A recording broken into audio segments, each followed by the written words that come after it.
দুর্গাপূজায় restaurant থেকে butter নান আর chicken ভুনা খেয়ে এসে আবার বলে নাকি রেস্টুরেন্টে যাবে খেতে। আচ্ছা বলো তো, প্রতিদিন কি রেস্টুরেন্টে যাওয়া যায়? তাই বাড়িতেই তৈরি করে ফেললাম চিকেন ভুনা আর বাটার নান। বিশ্বাস করবে না, রেস্টুরেন্টের স্বাদকেও কিন্তু হার মানিয়েছো। হ্যালো বন্ধুরা, মনমন ওই টেস্টি ফুডে তোমাদের সকলকে জানাই আবারও একবার স্বাগত। আর আজ বানিয়েছি চিকেন ভুনা, আর তার সাথে রয়েছে একেবারে রেস্টুরেন্ট স্টাইল বাটার নান। তাহলে চলো দেরি না করে শুরু করা যাক। ভুনা চিকেনের জন্য প্রথমে মিক্সার জারে রসুন, পেঁয়াজ আর আদা আর অল্প টমেটো ভালোভাবে আমি মিক্সিতে পেস্ট বানিয়ে নিয়েছি। অন্যদিকে টমেটো, ধনেপাতা আমি ভালোভাবে কুচি কুচি করে কেটে নিয়েছি। আর চিকেনগুলো আমি আলাদা করে প্রেসারে সেদ্ধ করে দুটো কাঁটা চামচের সাহায্যে সব কিছু ছাড়িয়ে নিয়েছিলাম।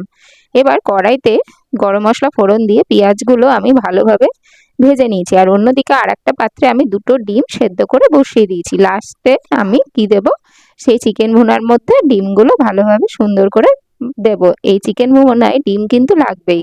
এরপর আমি অল্প কাসুরি মেথি আর বেটে রাখা যে পেস্টটা ছিল সেই পেস্টটা দিয়ে মশলাটা ভালোভাবে আমি কষিয়ে নিয়েছি। প্রথমে পেঁয়াজ বাটাটা ভেজে নিলে দেখবে কোনো গন্ধ আসবে না।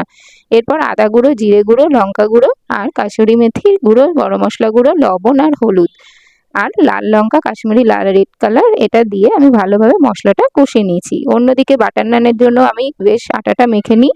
বাটার নানের জন্য ময়দা, তার মধ্যে 2 চামচ গুঁড়ো দুধ আর 1 চামচ ইস্ট আর চিনি আর লবণ দিয়ে ভালোভাবে মেখে নিয়ে প্রায় 1-2 ঘন্টা রেখে দিয়েছি। অন্যদিকে দেখো আমার ডিমটাও সেদ্ধ হয়ে গেছে। অন্যদিকে ছাড়িয়ে নিচ্ছি ডিমটা, আর এদিকে মশলাটাও প্রায় ভাজা হয়েই গেছে। এইবার চিকেনের যে টুকরো টুকরো করেছিলাম একবারে, সেটা দিয়ে কষিয়ে নিয়ে কেটে রাখা যে ডিম, সেই ডিমগুলো আমি সেই ভুনা চিকেনের মধ্যে দিয়ে দিচ্ছি। আর দেখো কতটা সুন্দর লাগছে দেখতে। তার উপর দিয়েছি ধনেপাতা কুচি আর অবশ্যই দিয়েছি ফ্রেশ ক্রিম। ক্রিমটা কিন্তু তোমরা অবশ্যই দিবে। ভুনা চিকেনে এই ফ্রেশ ক্রিম দিলে চিকেন ভুনার যে টেস্ট, সেই টেস্টটা কিন্তু একেবারে রেস্টুরেন্টের মতোই আসবে। আর খেতে কিন্তু একেবারে অসাধারণ হবে, যা তুমি রেস্টুরেন্টেরকেও একবারে হার মানাবে। এইদিকে দেখো আটাটা ফুলে কতটা বড় হয়ে গেছে আর কতটা নরমও হয়ে গেছে। এইবার একটা একটা করে লেচি আমি কেটে নেব। লেচিগুলো কিন্তু তোমরা একটু বড় বড় করেই কাটবে, কারণ যেহেতু আমাদের বাটার নান হচ্ছে, আর বাটার নান মানেই ধরো একটু বড় হবেই নানটা। এইবার আমি একটা হাতের মানে আমার হাতের সাহায্যেই আমি পুরো বেলে দিইনি, হাতের সাহায্যে একটু এভাবে বড় জোরে জোরে একটু করলে দেখবে যে এই বাটার নানটা সেটা বড় হয়ে যাচ্ছে। এরপরে একটু আমি কালো তিল দিয়ে হালকা করে আমি কিন্তু সেই হালকা করে একবার আমি বেলে নিয়েছি। আবারও একটা করে দেখাচ্ছি, দেখো এইভাবে আমি হাতের সাহায্যেই করেছি, আমি কিন্তু একেবারেই বেলে নিই। এবার তাওয়াটা ভালো করে গরম করে নিয়ে তার পেছন দিকটাতে জল ব্রাশ করে দিয়ে দিলেই দেখবে সুন্দরভাবে সেটে গেছে, আর মানে আটকেই যাবে একেবারে।